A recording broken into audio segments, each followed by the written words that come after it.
Hi, this is Michael Lepage and welcome to another video tutorial. Today we're going to talk about a really powerful feature in Primavera called the global change. Now, if you've never used the global change features in Primavera before, you're going to find out that this is a very powerful feature. It allows you to create customizable changes to your project plan in one step. Think of it almost as a macro that you might use in, say, a Microsoft Excel or a Microsoft Word.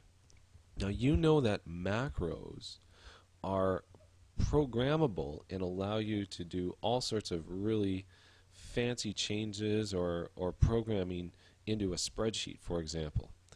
And Primavera has something similar, and it's called global change, but it's not quite as advanced as a macro.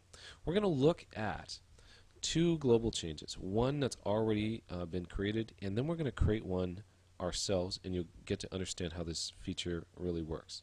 Now, a word of caution: global changes make changes to your project that can't be undone with, say, the undo feature. So you want to be careful with what you're doing. So here we go. First, we're going to bring up the global change window under the tools menu, and here we go. Notice here I have a global change already created, the one that's highlighted, called increase durations by 10%. This global change actually goes through all of the activities in the project that are a certain type and increases the durations by 10%. Now, if I were to click the modify button here, and we'll just scale this in a wee bit, you're going to see what happens here. You'll see how my screen is divided into three sections: if, then, else. And in the first section, this is where I'm selecting the types of activities that I want to make a change to. So this says if the activity type is task dependent. So I only want to change those activity types that are task dependent. Then, down here in the then section, original duration equals the same original duration but multiplied by 1.1. So that's a little formula that will actually increase the value of original duration by 10% when I run this global change. So let's click OK here, and I'm actually going to go ahead and apply this change and see what happens. Because the global change is such a powerful feature, Primavera shows you this log file, kind of an overview. It calls it the global change report, an overview of the changes it's about to make, just so you can review them and you understand what's going to happen before you say yes, do these changes. So here I can see all my activities, and here I can see the old value column. So activity CS 770 has got an old value of 18 days, and if I scroll over here to the right, I can see the new values. So 18 days times, or add 10%, gives me 20 days. Okay, 30 days, add 10% gives me 33 days. Now, I can review all of these changes, and if I'm cool with them, I'll click down here, Commit Changes. Those changes will be committed to the project, and I won't be able to undo them.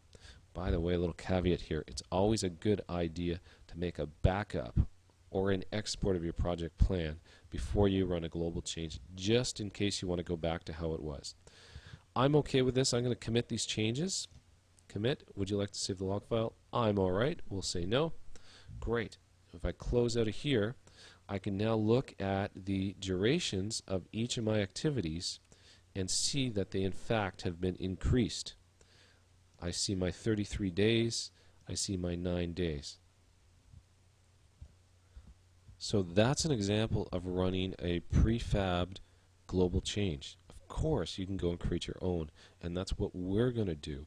We're going to create a pretty simple global change. Here we go, into global change. To create our own, I'm going to click the new button here, and I'm just going to scale this in a little bit so it fits into my window. First thing I want to do is give my global change a name, and I'm going to call this calendar update.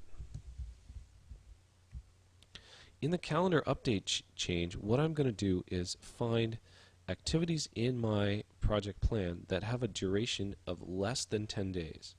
So In the if section here, I'm looking for the original duration field.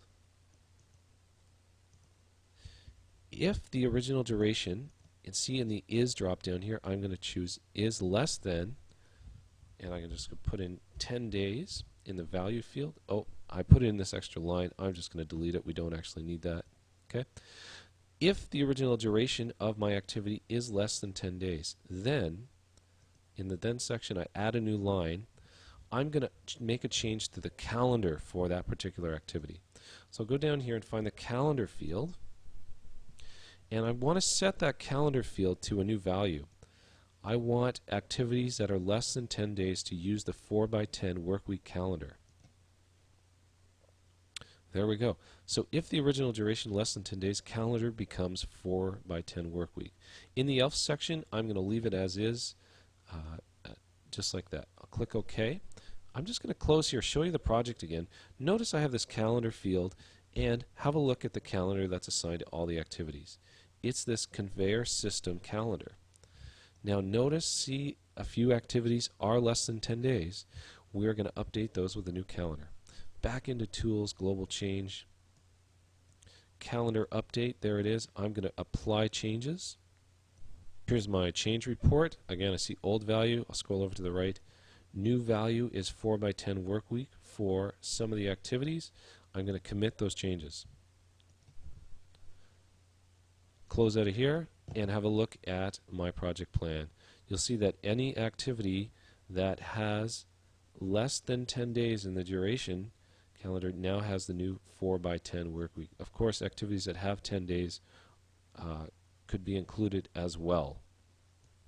Now just a point here, you're going to notice that there's two activities on screen that have a value of 10 days for original duration and were changed, and you might be asking how come those ones were included.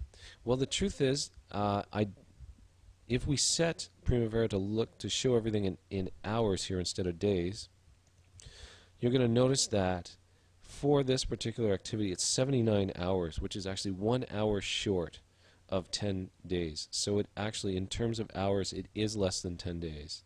And down here, field painting is 35, sorry, not this one, but the startup and debug system is less than 10 days as well. And that's why those two were changed. So you need to sometimes look at things in hours, which is how Primavera actually stores those values in the database. So that was a very high-level overview of global change. Now, once again, just a word of caution. Go ahead and explore global change, but be careful because those changes you're making to your project are permanent. I'm Michael Lepage. I hope you come back soon for another video tutorial. Have a great day.